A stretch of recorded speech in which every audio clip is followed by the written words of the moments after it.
welcome back. It's Christina again with the Artist Pod, and today we'll be talking briefly about the Warp tool in Photoshop. It's a pretty simple tool to use, but it's not one I use a ton. Still has a lot of potential though, so let's get arting. Alright, so the Warp tool I actually find to be somewhat interesting. It's not one that I use a lot, but has a lot of potential. So we're going to make like a quick egg. So first I'm just going to, make this round ball. I'm going to fill it with white, and I've already had that selected. So I'm going to come up here to Edit, Fill, Foreground Color, and OK. Alright, so it starts off pretty simple, and then I'm going to come to Edit, down here to Transform, and over here to Warp.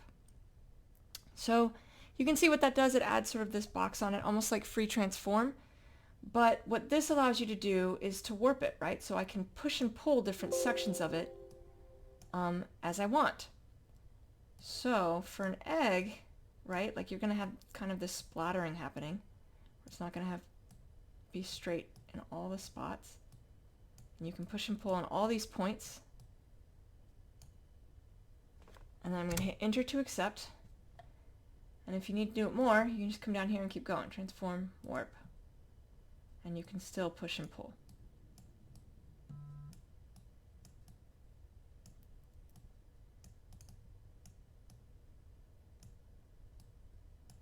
Until it kind of looks maybe a little bit like an egg.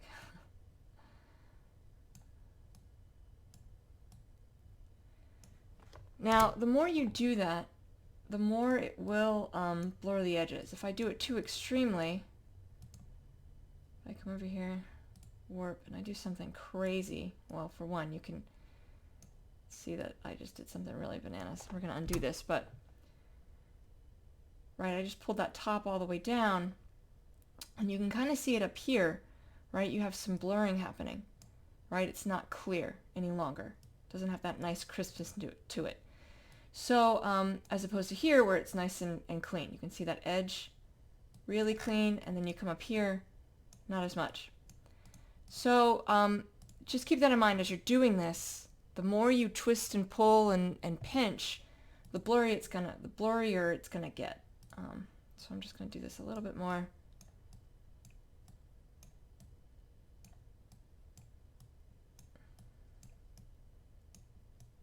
Try and give it a splattered look.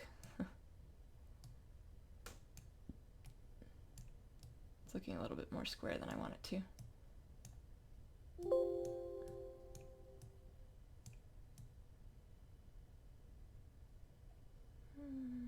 I'm getting to like a,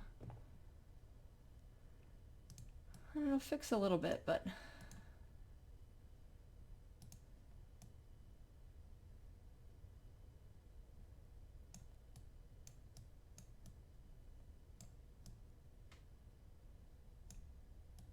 you can see though you can kind of round edges out.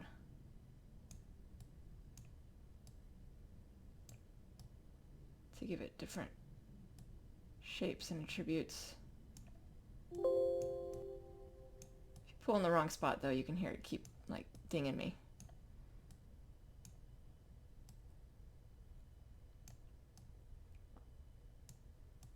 But every one of these points is a point that I can push and pull on. I'm going to hit Enter and accept it.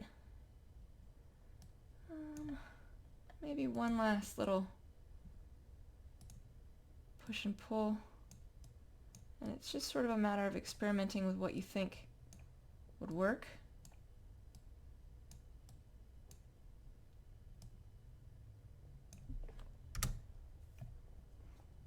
Right?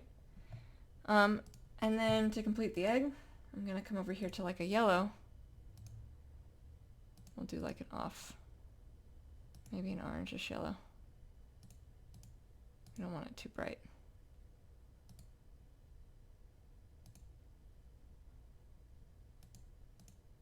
And desaturate it. And we're going to come back up here to the elliptical marquee tool.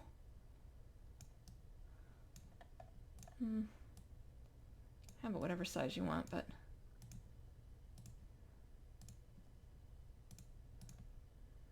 there you go, simple way to do an egg. But the warp tool, pretty straightforward and pretty easy to use. And then if you want to, you can add, pock marks, and, eggs would have little divots all throughout them. And that would be relatively easy to add. You can also start, instead of, I did a very basic circular shape and I did the warp tool several times, you could also take the lasso tool and draw something out roughly in the shape you want and then use the warp tool to sort of solidify it. So the warp tool at its essence, right, it just sort of, makes it warps your figure. And that's just right under that transform. And all of these points are push and pull points. I can even pull from this point here, right? Like this is also points that I can manipulate it with. And on the edges where I can pull in different ways for different shapes. And if I pull up, I round it up. And if I pull down along the bottom point, you can see I round it down. So you can really like control a ton with the warp tool. I find it interesting. It's not with my style. I don't usually use it, but it still has some potential to do interesting things and to sort of twist and turn your subject in interesting ways. So, all right, I hope that was helpful. I know it was brief, but the warp tool, there's not a ton to talk about. I've used it certainly in the past. I've used it to sort of manipulate text around, to sort of bend it in ways that the text functions don't let me bend the text. And the warp tool is really useful for that. Just bearing in mind, the more you warp it, the more it starts to blur. So as you start, especially if you're trying to push it to extremes, it'll start really blurring those edges. But just keep an eye on that. And otherwise, I think it's a really fascinating tool in Photoshop. So in the floating nether next to me, I have other videos of art tutorials I have done, and I will see you all soon. Thank you so much. Take care.